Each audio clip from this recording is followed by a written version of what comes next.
Hello and welcome. It's that time of day again. Sorry for knocking my microphone. It's that time of day again where we celebrate the fact that it's another In Conservation with.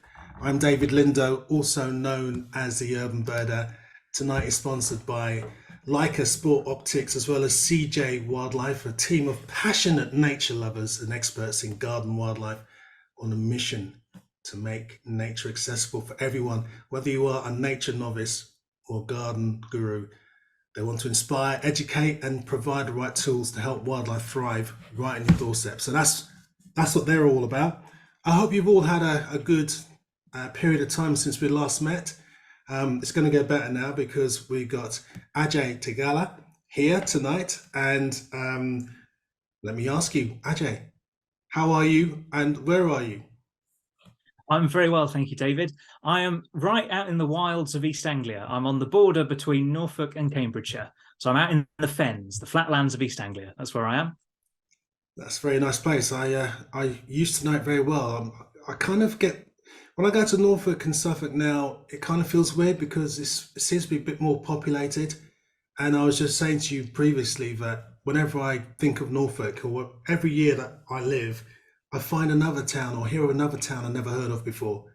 And your town is a town, the newest town I've ever heard of in Norfolk. What's it called again? It's just over into Cambridgeshire. It's called Maney. So Oh, so Maney. you're in Cambridgeshire. I'm literally 2 miles over the border, so I'm actually in Cambridgeshire. Oh, okay, in that case, I forgive myself. Then I'm fine because I thought I didn't know another Norfolk town. Anyway, just to give you a bit of a breakdown on Ajay, he's a wildlife presenter, conservationist, countryside ranger, which we're going to be talking about tonight. Natural, well, actually, all of it, to be honest. Naturalist, author, and a voiceover artist as well. And he has a degree in environmental conservation and a decade of experience working in nature conservation. You grew up in East Anglia, so I'd like to know about that actually. And you became initially interested in wetland birds. And as a teenager, you volunteered at local nature reserves, which inspired you to follow a career in nature conservation. And throughout your career, you've worked with seabirds in particular terns. That's why I've got my tribute to you here. And you study their breeding behavior and all that sort of stuff. And you've studied wildflowers and seals. And are you currently managing England's largest seal colony, or was that back when you were a ranger? That was a few years ago. Yeah, about 4 years ago, I was doing that. Yeah. Yeah. He's also a familiar face on TV. Some of you may recognise him on Spring Watch, but he's also presents the BBC Two documentary Inside the Batcave, or co-presents it. And you've written a book, and the book is called The Unique Life of a Ranger, and the subtitle Seasons of Change on Blakeney Point. So it'd be great to talk to you about all of that because I'm really fascinated. Well, firstly, let me tell you my experiences of Blakeney. I've been going there, since I was a kid. Well, when I say kid, probably about 18, when I wasn't able to drive. My best mate used to drive me in his new old banger, and we used to spend the night overnight in the Clyde car park in the beach. They used to call it the Beach Hotel until it was flooded. Or, by the wall, the defences broke, whatever, and it was all flooded out with shingle. And then that was that treacherous trudge up along to Blakeney Point, which I've never made it to. Actually, I've only ever gone as far as halfway house. And you tell us more about the geography in a second, but basically, I remember one of the classic times I went there. I was trudging up there with my mate, and I looked out to sea. We were both sea watching, and it was around about September, October time, and we're on the way to halfway house because we heard that there was a wryneck there, and we looked out to sea and saw a few birds. And then we carried on walking, and I suddenly realised I left my field guide on the beach. I walked back to pick the field guide up, and as I picked it up, I looked up, and there, eyeball to eyeball, I was with a dotterel, which was a lifer, a bimbo for me, and that was amazing. And then we carried on walking out, got to halfway house. Remember looking down into a bush where the wryneck was supposed to have been, spent 45 minutes sitting there seeing nothing apart from a bee. And then basically I got up to move, my knee hit the telescope. I looked through the telescope, and there, filling the whole view, was a wryneck, which was incredible. So that was one of my favorite memories from your area. But can you tell us? I mean, the book obviously centers on your time as a ranger there, but can you kind of explain the geography there and what exactly is the nature reserve there? Yeah, of course. Yeah, so Blakeney National Nature Reserve is that stretch of the coast. So from Cley heading westwards to Stiffkey, and it encompasses all the salt marsh there. So you've got the villages of Blakeney, Morston, Stiffkey beyond Cley there, and then north of that you've got a few freshwater reclaimed marshes. You've got the salt marsh there, and then you've got the shingle spit that is Blakeney Point. This is about 7 miles in all from Salthouse through Cley, off at Blakeney, and that's Blakeney Point. The shingle ridge it's not very wide, but from Cley Beach, it's a good 3.5 mile trudge. So it's halfway house is a good sort of a good trek just to get there. And because it sticks out into the North Sea for all these wonderful birds migrating from mainland Europe that are crossing the North Sea, it's often first landfall for them. So you do get a lot of birders there in spring and autumn. And an amazing place. So like you, I'd kind of got a field guide and had all these birds that I dreamed of seeing. And I started volunteering there when I was 19. I did a year there as a volunteer. And that's when you realize that, I mean, you were pretty lucky on your day, to get some great sightings, because you meet some people that they trudge up there, they walk miles and miles up Blakeney Point thinking they're going to see something amazing. And it's not always the case. You can often go home disappointed. Yeah, well, let me just tell you, I often did go home disappointed. I'm only telling you the highlight, the one highlight. Yeah, of course. So, but that's the charm of it. That's the joy. Is that it's not guaranteed, but you get those special moments, and they're all the more wonderful when you've worked for them. But of course, ending up working there and living out there in the old blue lifeboat house at the end of the shingle spit there, that was such an honour. I mean, it's obviously a huge responsibility. It's a wonderful life. But I didn't have to do that walk all the time. We'd go out perhaps by boat, then be out there for 6 or 7 days at a time. And so one of the true joys of being stationed there is the fact that you'd get up in the morning, and the first job would be to check the bushes, to walk around the garden outside the house where we were stationed and see what birds had dropped in overnight. And it might be something like a blue tit would be really exciting because they're on migration. You don't see them that often. So anything that's just crossed the sea or is on its way out, to see birds on the move is a fantastic thing. Yeah. So just to quickly explain to people who may not know where we're talking about Norfolk, which is in East Anglia, and it's the bit that sticks out in the east, obviously. And we're near the top flat bit, aren't we? Whereabouts? Yeah. If you look at the map, it's like a lump that comes out the side of England, but it's actually at the top of that lump, isn't it? Yeah, the very top. Yeah, if you go all the way around, kind of into the wash, you've got Hunstanton on the kind of western bit. But yeah, it's at the top. Yeah, between Cromer and Wells, really. So yeah, the top of the North Norfolk coast, and then north of that is eventually the next land you get to is the Arctic. Okay, you follow in the footsteps of a long line of revered wardens there. I mean, there's a lot of history in that area. I mean, I remember being aware of it when I got there. It's one of those meccas. I mean, people dreamt about living just in one of the villages so they can be out birding every day. But let's wind the clock back even further back. Where did you kind of make the break into this world of conservation? How did you kind of realize, or when did you realize that you were interested in watching wildlife? I suppose it was a slow and gradual thing, really. And I could probably say it started with something simple as probably feeding the ducks, I think, as a toddler. I think seeing birds just locally on the local river. I grew up in just north of Peterborough, South Lincolnshire, so the River Welland, and small town called Market Deeping. So we'd go down and look at the ducks, and my parents had a field guide, birds of Britain and Ireland, and we saw things like great crested grebe and mallard, and we'd look at them in the book, and I'd see all the other birds that were in there. And then I remember seeing my first heron, and just compared to like sparrows in the garden, seeing a heron look so huge, so elegant as it flew. And I just wanted to see all the birds in the book. So that was the beginning of this interest.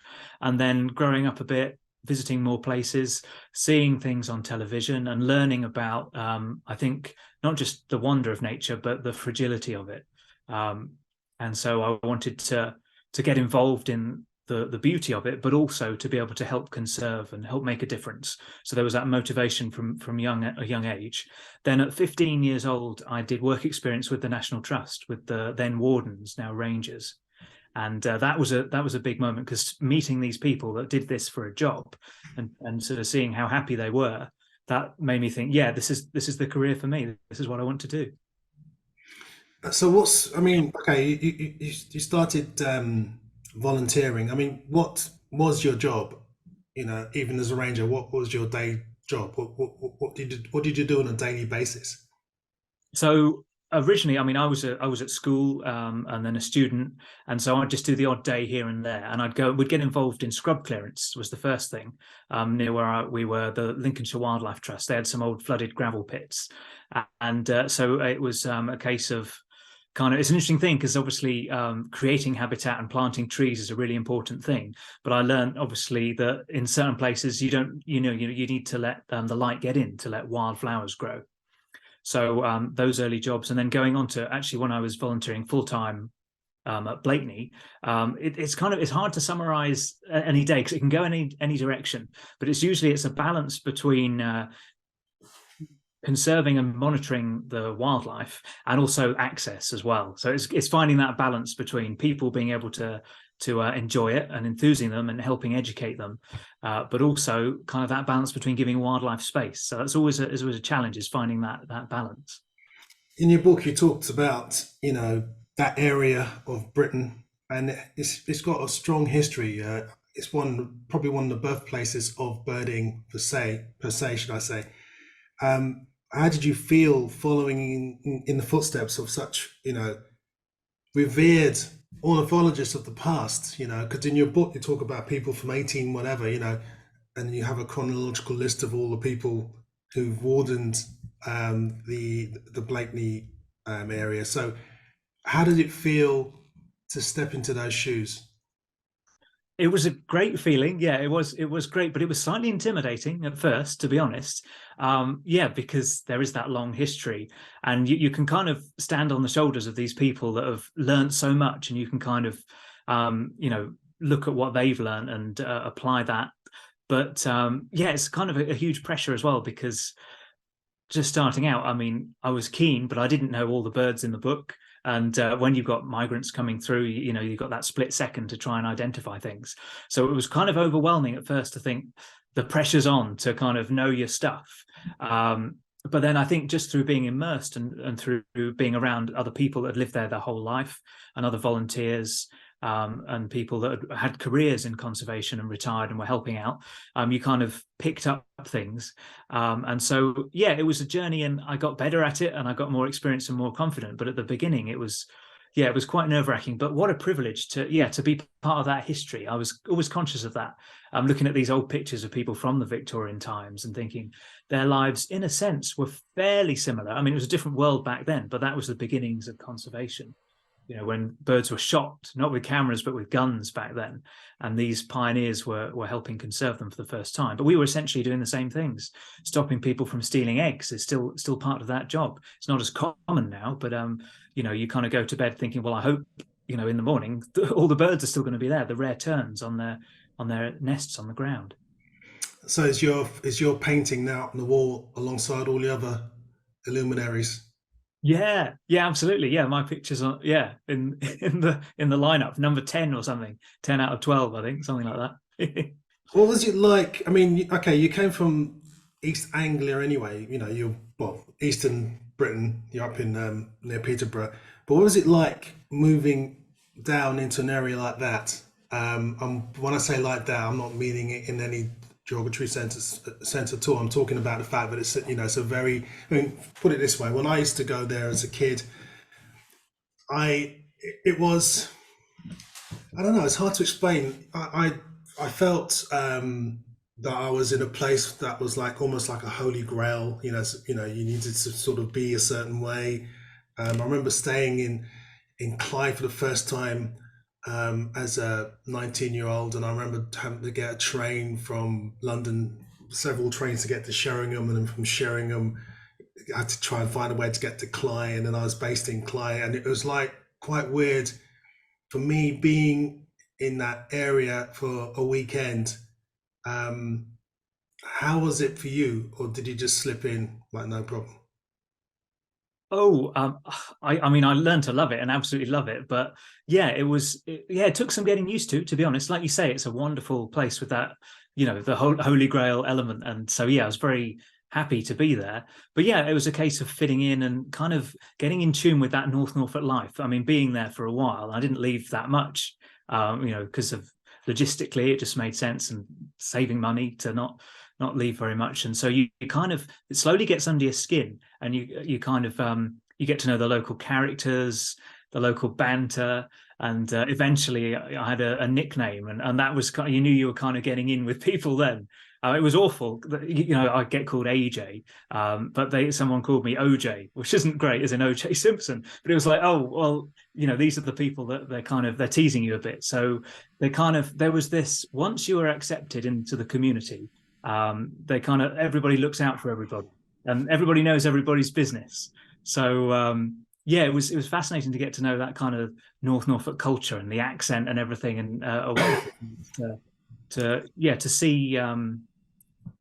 see that kind of yeah, the fact that there's a strong community and people, there's lots of people coming and visiting, but there's still that strong sense of the history there. Were you looked at a lot? Because I lived in Thetford for a while, when I worked for the BTO, and I was regularly looked at. Um, were you looked at a lot, and what did you feel? Yeah, I suppose I was, and I didn't hear much face to face, but I'm sure people probably said, that guy that stands out for whatever reason. But the thing is, I mean, I grew up in South Lincolnshire, in kind of countryside area, and at school, me, my brother, and my sister, we're all mixed race, and at the school there wasn't much diversity. So all my life, really, at home, there wasn't that much diversity. So it wasn't that different in North Norfolk. So I guess I was kind of used to being a little bit unique in that respect.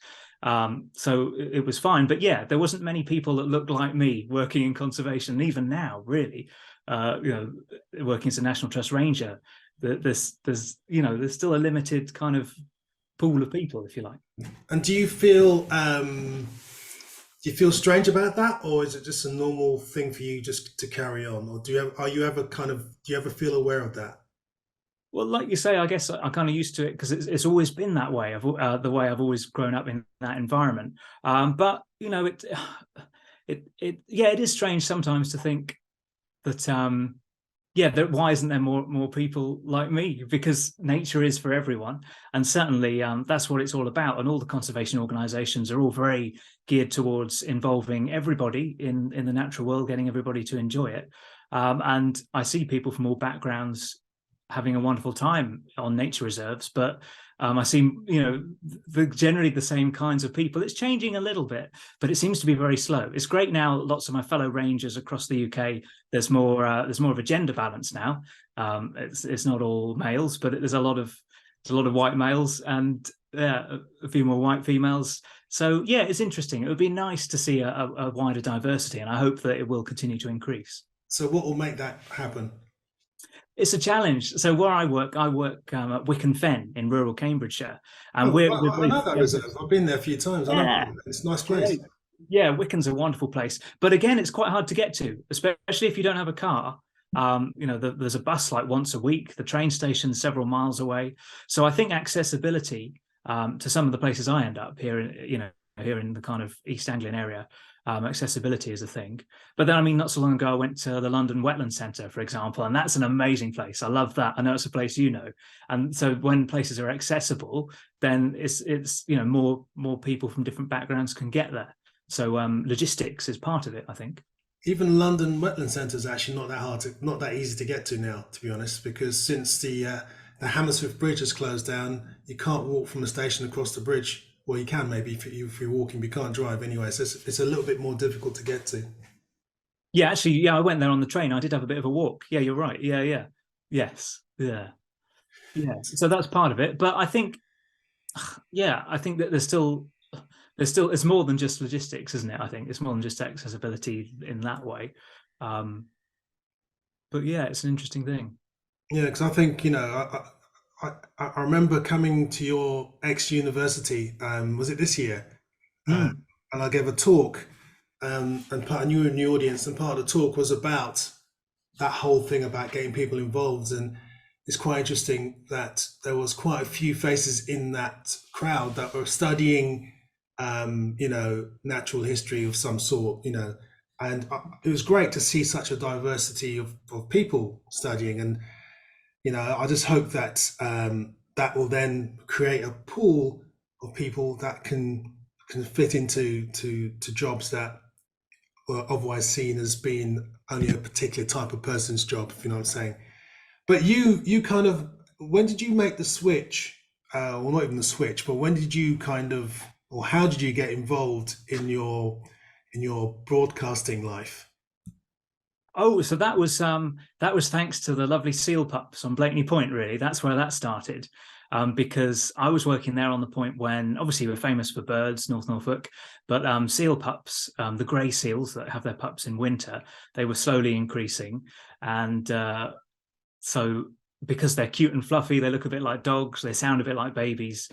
People love seals, and so film crews wanted to come out and film them. And so the new local news would come, and they want to talk to the ranger. They'd chat to me, and I think Winter Watch, Yolo Williams, they came down and did some filming there.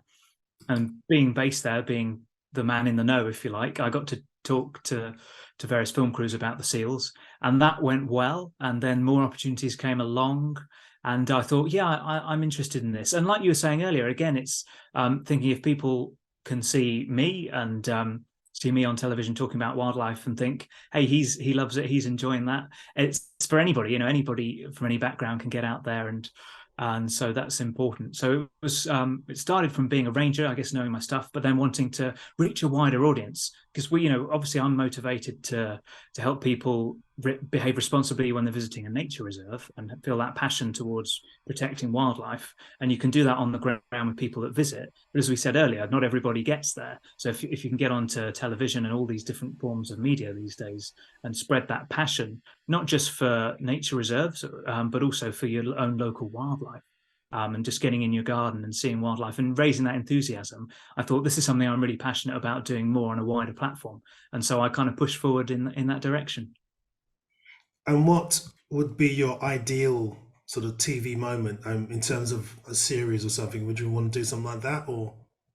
Yeah, I mean, I one thing I guess the private dream I suppose is that I'd love to travel on without flying on like trains and boats from East Anglia to Africa, sorry, to India, where my dad was from. I've never actually been there yet, but the Punjab, north of India. I'd love to go there without flying and kind of travel across Europe. And I'd love to meet people doing little conservation projects in their own local areas across the whole of Europe into Asia. That would be a dream for me, is to go on a journey and meet people along the way and kind of, because there's so many things that you can feel overwhelmed with about now in relation to climate change, and it's so important that we make action. And it's so easy to feel overwhelmed, but lots of people are doing positive things, and so I'd love to meet those people on a geographical journey. That's what I'd love to do. That would be a dream series for me. That sounds good. Yeah, it's great. It sounds, well, if I was commissioner, you got the job, as far as I was concerned. There is a lot of anxiety, though, isn't there, especially amongst young people regarding the climate issues. What would what would your advice be to those young people worrying about their future? That's a good question. I try and keep things positive in the things that I put out, but yeah, it's like I said. Really, I think there are so many things that do feel beyond our power, beyond our control, and that can be quite frustrating. But I think actually in the last few weeks we've seen conservation organisations come together with the RSPB led the perceived attack on nature, and kind of being clear about fighting for what we believe in and those united voices. So it's about not, it's about speaking up, and I think focusing on the small things that you can achieve, and then maybe collectively we can really move forward together. But I mean, little things like creating space for wildlife in your garden, that's a big thing. And that's a good thing for your well-being as well, because when you do feel overwhelmed by things, if you can look and see, I mean, I was watching dragonflies in a pond that I dug in my little garden this year, and that was, creating habitat, creating space. It doesn't have to be big, just literally a sunken washing up bowl might be something that will attract frogs. So doing those positive things, reducing plastic consumption, reducing your carbon footprint, eating local produce. I'm sort of banging on about pumpkins at the moment because where I live, a lot get grown. Yeah, you don't like them? Ah, oh no. Kryptonite. Ah, oh dear. But yeah, I mean, I'll be having pumpkin soup at your house. Put it that way. Yeah. Or just composting them if you're not going to eat them. It's thinking about everything and every little thing. So that's the kind of advice I would say is think small but focus big. What about involvement with some of these groups, like, for example, Stop Oil, who are, basically doing lots of stuff to get attention to the cause? Where do you stand on that? Well, I must admit, throwing soup at paintings, I mean, it gets you noticed, but I think there's a risk that, I mean, I'm kind of surrounded by people that have the same dedication and motivation to protect the environment and etc. But sometimes people like that by other people in the other mindsets kind of get knocked for things that don't directly make sense to them. So I think I like things like, I mean, Chris Packham's doing this walk. So sort of silent protests. I think, well, you're not going to, I know you've got to kind of be disruptive to get noticed. And so stopping traffic, you're going to get noticed, you're going to get talked about. But I think personally, I don't want to kind of make people hate activists. I want to be understood and appreciated. And so kind of acting with integrity and calmness, but clearness, rather than being too erratic. That's kind of my approach. But these are desperate times, So yeah, Greta is an amazing person. The influence she's had, that's a real positive, for example.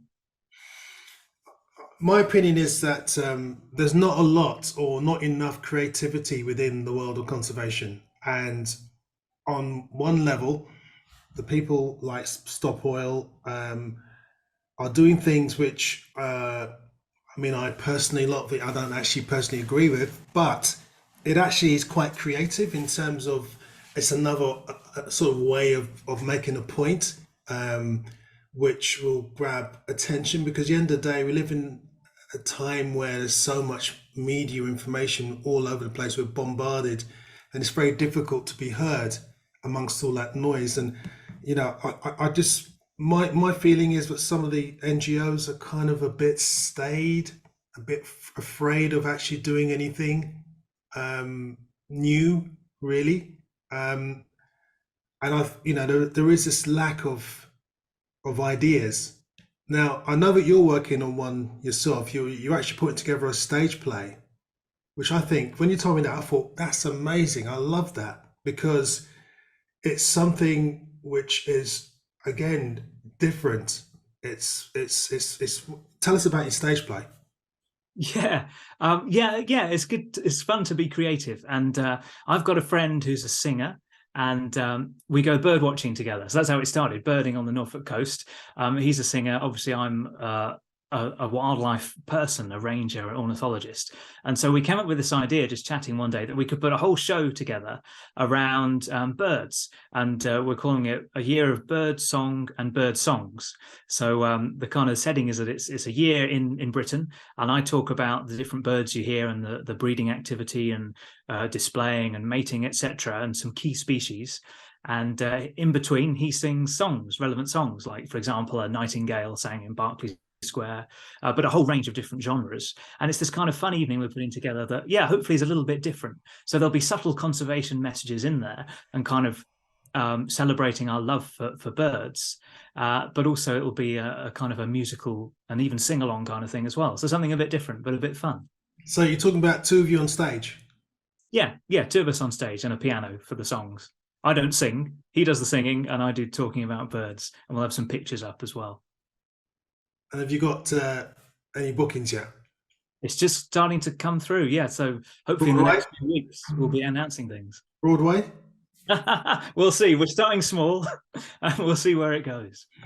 It's funny because I got approached during lockdown by a theatre in Poland, and I thought it was a joke at first, but basically they wanted to make a play of my life um, called City Birding, and it was true.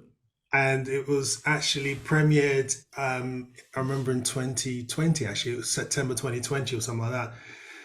And I made the treacherous journey out to Poland to see the opening, and that was in the height of the pandemic, when you think you never come back alive. You might catch COVID and be all over. The plane was practically empty when I flew over to Poland, and the theatre was empty as well. Basically, it was all spaced out, just 2, 3 people in there, and it was really quite weird to be in a space. And it was one of those kind of contemporary plays, so it's kind of a bit abstract, and it's centered around when I used to be doing birding in Wormwood Scrubs. But it was really weird to see a stage play, and it's really good because it also pushes this whole sort of conservation message at the same time, but in this instance to urban people. And funny enough, yesterday I got an email from them because I signed a contract to let them do it for a year or two, and they said it's been a real big success and they want to actually extend it. So it's been doing the rounds around Poland. So a lot of Polish people know about urban birding now, which is great. That's amazing. Oh, I hope it comes to England. That would be fantastic. That would be actually, absolutely, that would be. But excuse me, going back to what we're talking about here, young people who might be interested in wardening or being a ranger, how do you go about it? I mean, do you need to have qualifications, or what do you do? So it helps. I think the most important thing to have is dedication and enthusiasm. So it's a wonderful job if you like wildlife and want to make a difference, but you have to be committed. You have to accept that there's going to be highs and lows. You've got to be out in all weathers. You've got to be okay with that. You've got to accept it's not all going to be this idea that it's just about being in beautiful places in beautiful weather, having a nice time. There'll be challenges, especially if you're trying to protect, for example, a species that's in an area with high tourism. It's, as I said at the start, it's all about balancing access and conservation. So you've got to kind of dance a fine art between the two things, staying dedicated and faithful to what you believe in, but also really you've got to be a communicator as well. It's about mixing with people and sowing those seeds, changing mindsets. So it's a big responsibility, and it's also very popular. So there's kind of a competitiveness about it. So make sure it's for you. And that, I mean, the only way these days is what I did, is to start by volunteering, because that's how you make your contacts. That's how you get to know people, and that can open up opportunities. But that also can confirm your interest as well. Make sure that it is for you. And there's so many different elements to it. So, I mean, when I started volunteering, I thought, I'm not a salesman. I don't want to be selling membership. But I actually found myself doing it and feeling really positive about doing it, because it was something I believed in. I was telling people, your money is going to make a difference for this wildlife. So it's about being open-minded and kind of seeing the different areas, getting involved, throwing yourselves into it. I mean, I remember I was quite nervous about doing guided walks with school children when I first got involved. And that's something that you might get away with not doing it, but it's quite an important thing. And I remember doing my first guided walk, being so nervous. But then we were on Blakeney Point, and these primary school children were watching an oyster catcher chick hatching before our eyes. And I was explaining to them what was happening, and then it started hatching before us, and seeing the looks on their faces, that kind of made me realize, yeah, actually it's about engagement. It's about hooking those people at a young age and setting them off on those journeys. So it's a very broad role, but it's so worthwhile. So good luck to anybody wanting to do it. But do you not think it's a bit of a barrier for some people? Because from what I understand, to be even a volunteer, you need to have money, because you need to sustain yourself. I remember going I used to be a patron for the Alderney Wildlife Trust, which meant I'd go out there every now and again, hang out. and I'd hang out with the staff from the Wildlife Trust, and they were volunteers, and they were telling me that there was having to pay X amount, £100 a month, just to be there. Um, so people living in inner cities, I mean, me, for example, as a kid, I could never have done that. There's no way, because I couldn't be able to sustain myself. And also, I didn't go to university, so I couldn't have gone anyway. Is that still a barrier? It shouldn't be. No, I mean, you're right that it's got to be accessible. And for example, on the reserve I work at, Wicken Fen, we've got a new partnership with a special needs school in the city nearby in Ely. And so we've got teenagers that they come out for 1 day a week. And we're really keen to get them involved in little jobs that they can do.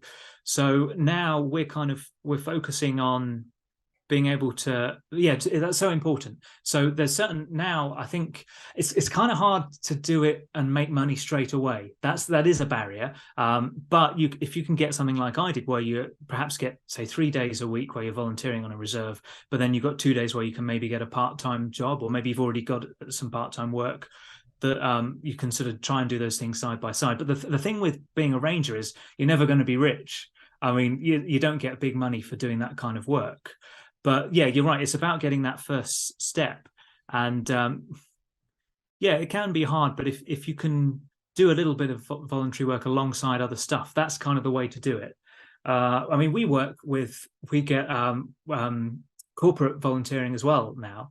So people that work in banks and offices and all sorts of things, they come out and spend a day with us and get involved in scrub clearance and things. So I think the conservation organisations are working, and we've got to work harder and we've got to do more. But I think, we are recognising now that money is a barrier to some people. So it's about creating more opportunities. Yeah, because for a young person to come out and, as you say, to have a part-time job is difficult, because in those areas, like for example where you are, there might be very few, if any, part-time jobs going, and you may need to go to the nearest town or city, which then incurs a cost, because you then have to sort of get transport to and from your actual volunteering to your work, which then means that you have to be really 100% committed, which then brings us back to the beginning, which is, where are those people to be interested in this in the first place? Because you look at that, and then you look at the fact that you could be working in JD Sports or something, hanging out with your mates and wearing the latest trainers because you're getting a discount because you work there. It's a hard sell, isn't it, to get young people excited about it. And also, as you say, it's not every day is a sunny day in your world. You have to be working rain or shine, snow or heat wave. It's just difficult to know what's the selling point that's going to get a kid in school thinking, you know what, I'm not going to do what my mates are doing and going to the city and being an apprentice to do something, or working in an office. I'm going to go and do that. It takes a special person to do that, doesn't it? Yeah. And I remember some of my friends thought I was a bit weird for wanting to do that kind of stuff. It does take that dedication. But it's about, I think it's focusing on what you want and the kind of rewards of being able to make a difference. Whether it's just a small thing like, I don't know, helping create a bit of habitat and then seeing a bird then utilizing that, and then those warming moments. So you have to focus on, because you'll see so many things go wrong, and so many young species not make it, and it can be quite sad, because you have to deal with death and with failure and loss and destruction. It does take determination, and it's a battle that needs to continue to be fought. But I think the more voices, the better. And you're right. We need to work harder collectively to remove as many barriers as possible, to involve as many people as possible. And a lot of things do keep kind of going in cycles. So creativity, as you said, creativity is the key, isn't it? Accessibility and creativity are what we need. Yeah. And that's something that needs to be, I mean, you can't really teach creativity, but I think you can open people's minds to it. Because I think people are sometimes afraid to think that they can actually think outside the box in our world. I've found that in my entire career in natural history that people are restricted or restrict themselves, thinking they can't do stuff, or they kind of think to themselves that kind of stuff is for other genres, like like the arts or what have you.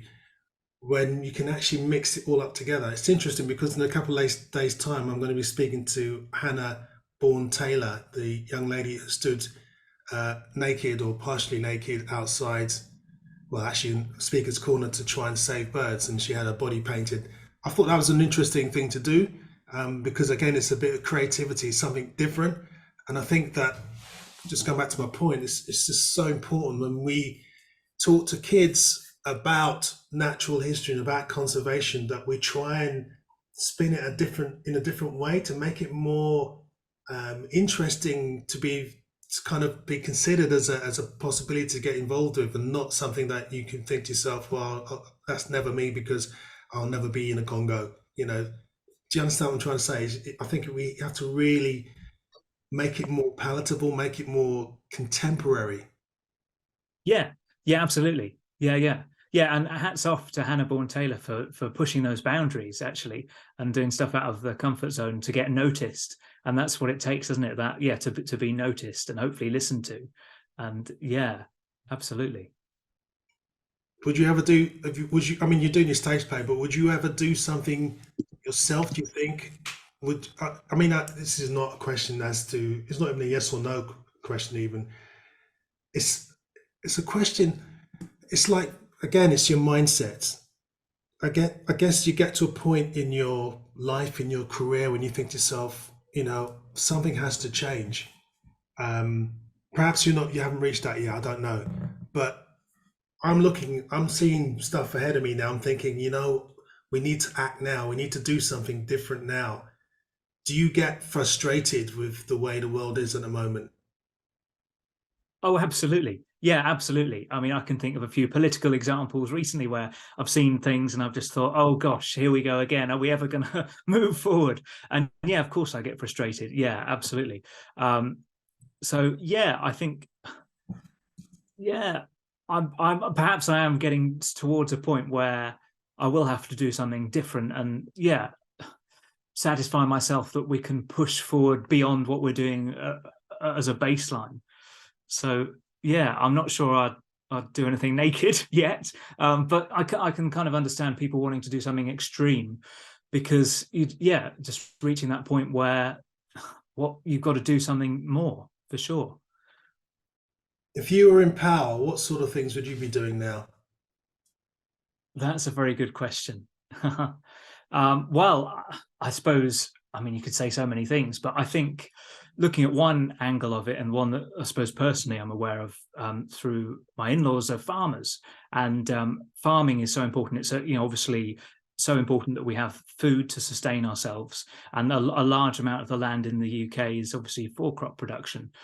So I think it's about the whole ELMS, the funding for farmers to do good environmental practices, the uncertainty over that. One of the things I would be doing is absolutely investing in incentivizing farmers and other landowners to create space for wildlife, because for some people, they've got to make a business. Obviously, they've got to make a living, and if wildlife's not their interest or their focus, then it's about money. So I get that. One of the things I'd be doing for sure is giving people money to do good environmental things. That's one big step, and not taking away those opportunities. So that's one thing.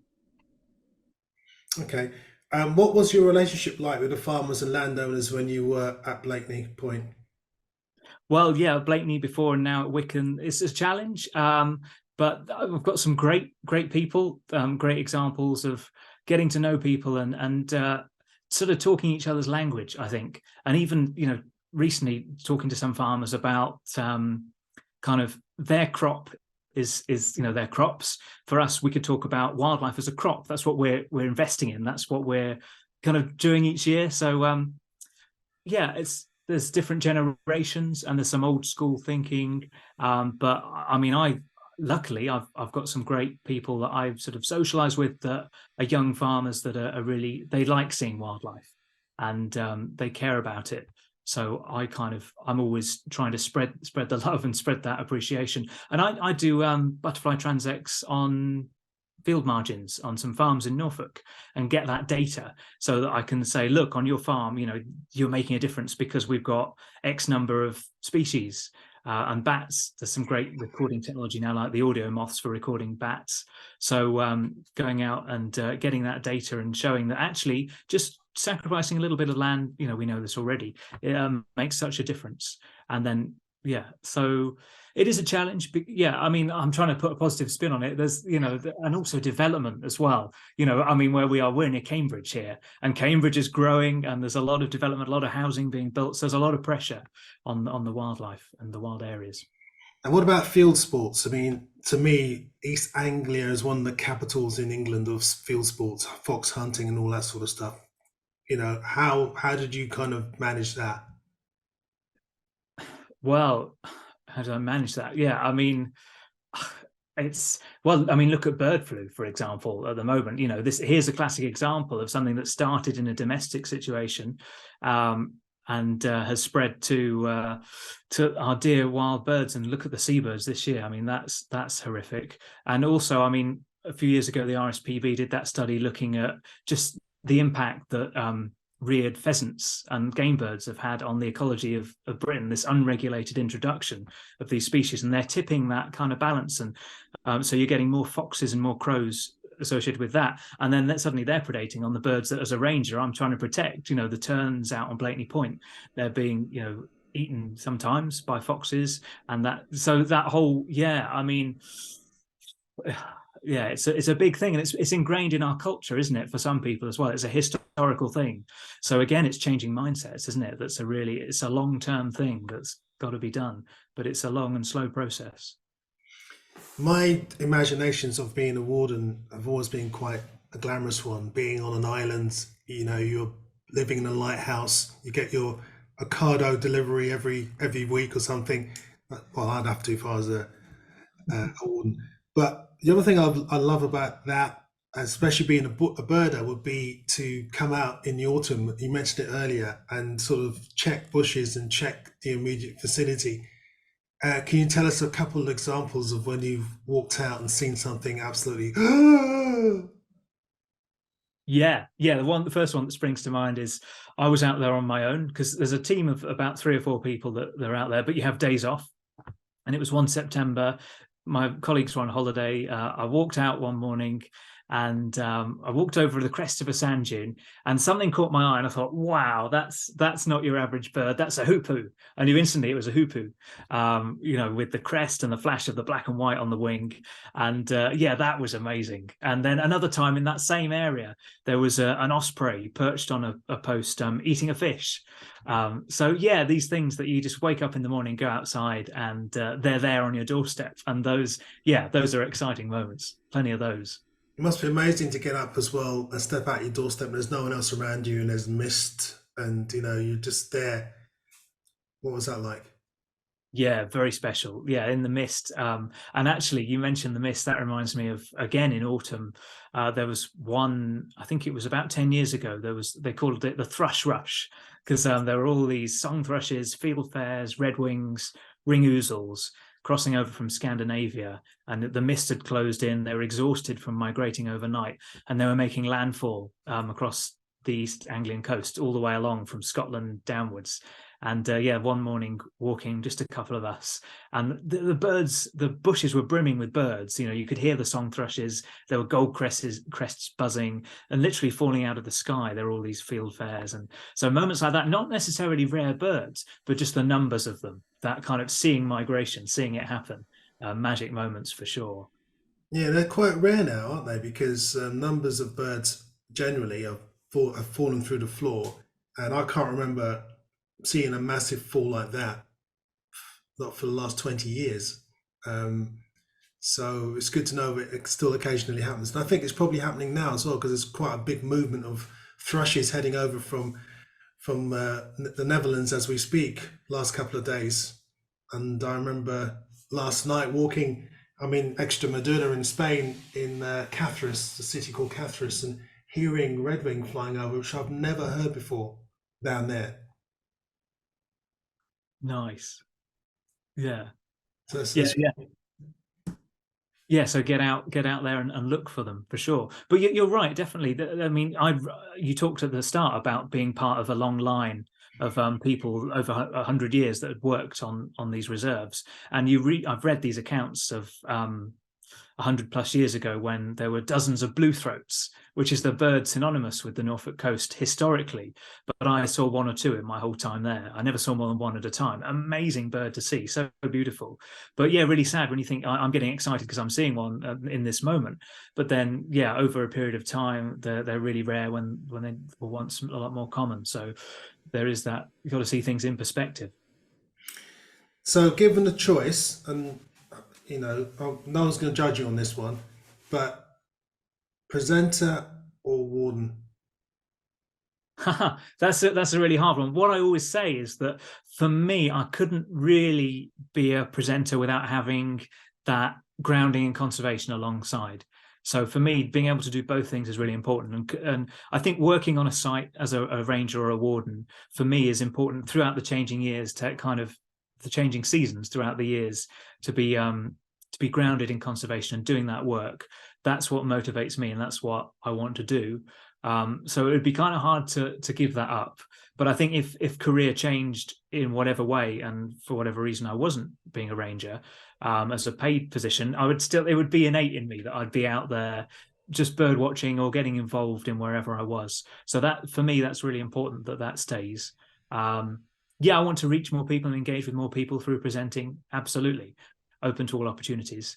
But for me, I think my whole kind of interest is about doing both things. So that's kind of avoided answering the question, but for me, it's the both working together. The Unique Life of the Ranger, which is your book, it came out in the spring. Is that right? Yeah, it came out in August, Oh, actually. in Yeah. August. Well, yeah, climate change.